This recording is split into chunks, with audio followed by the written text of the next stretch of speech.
as you note, sadly, so much of any debate, I don't care if it's over our kids or flying or anything, has just become this kind of gross, for lack of a better term, political fight, has it not?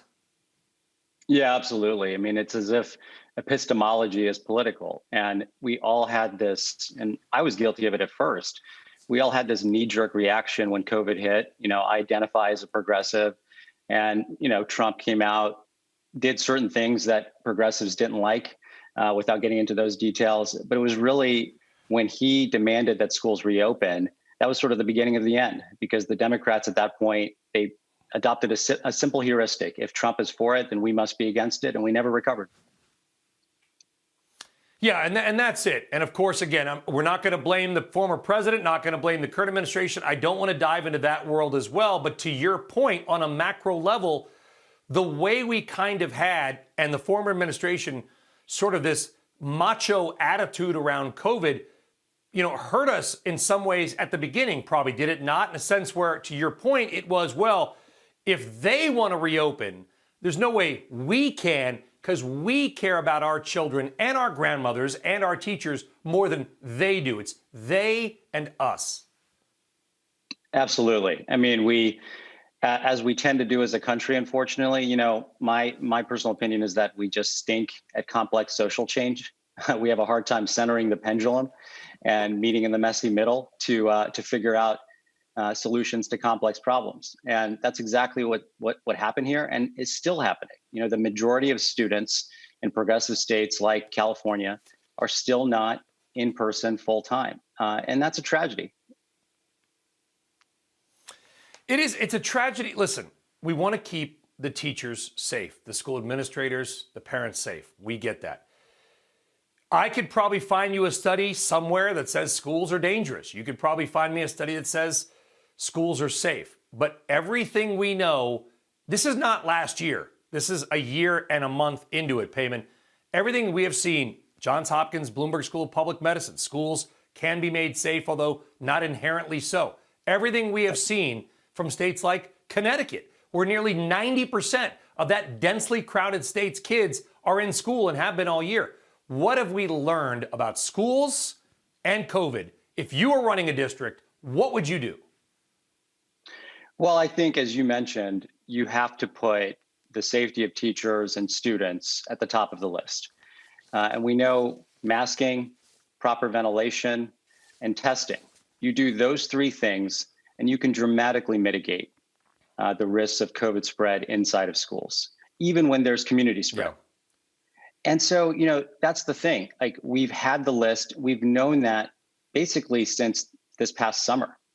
And there hasn't been a solutions-oriented plan in most school districts and most progressive, as I argue in the op-ed, most progressive states and cities in our country.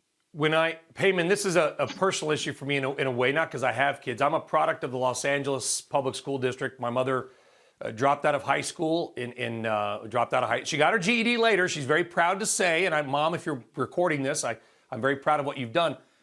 But I'm a product of the LA Public Schools. It was a long time ago, a different time. I get it. There's 1 million kids there that have been mostly out of school for the year. And when you think about the educational loss, okay, we always talk in the media, and I'm going to blame the media for a second, okay?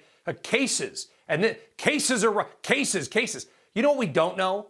We don't know how many of those 1 million kids are going to suffer their lives learning loss, right? Not going to be able to read at the same rate as wealthier suburban kids.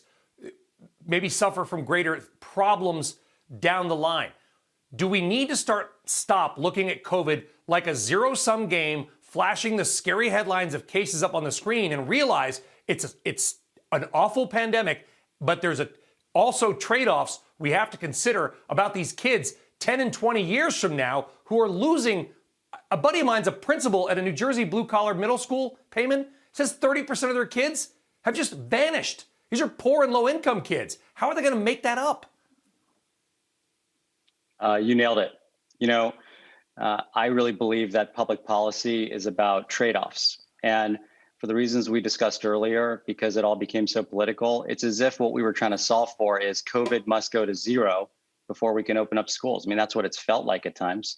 And as a result, here we are still trying to open up schools. And one of our most significant priorities when I was superintendent in Camden, New Jersey, which is a lower income city, was trauma-informed care.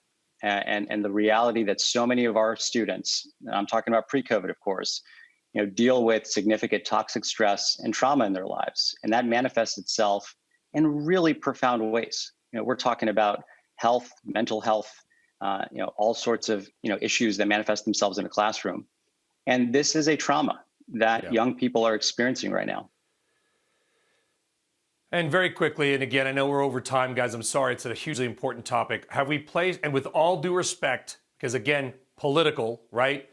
Have we placed too much emphasis on the CDC? These are little known, formerly little known government agencies with, as you wrote, a narrow but important purpose. But now school districts can just point to states who point to this, who point to the CDC and say, well, they say we can't do it. I think, honestly, Payman, this is more now about fear of lawsuits than fear of COVID. Look, I really agree with you. It goes back to the beginning of all this and when Trump was asking to reopen schools. And, when I look back on it, it's sort of this bizarre thing that happened where, Anthony Fauci became this bastion of truth and science. And God only knows he's just trying to do his job. But I think what happened was we sort of deified him and we lost sight of the fact that the NIH and the CDC have a narrow, critical, but narrow set of priorities. And we have to juxtapose them, or weigh them, I should say, against other priorities and take into account the devastating toll to education, to the economy. And we just never really took stock of all that. Shepard Smith here. Thanks for watching CNBC on YouTube.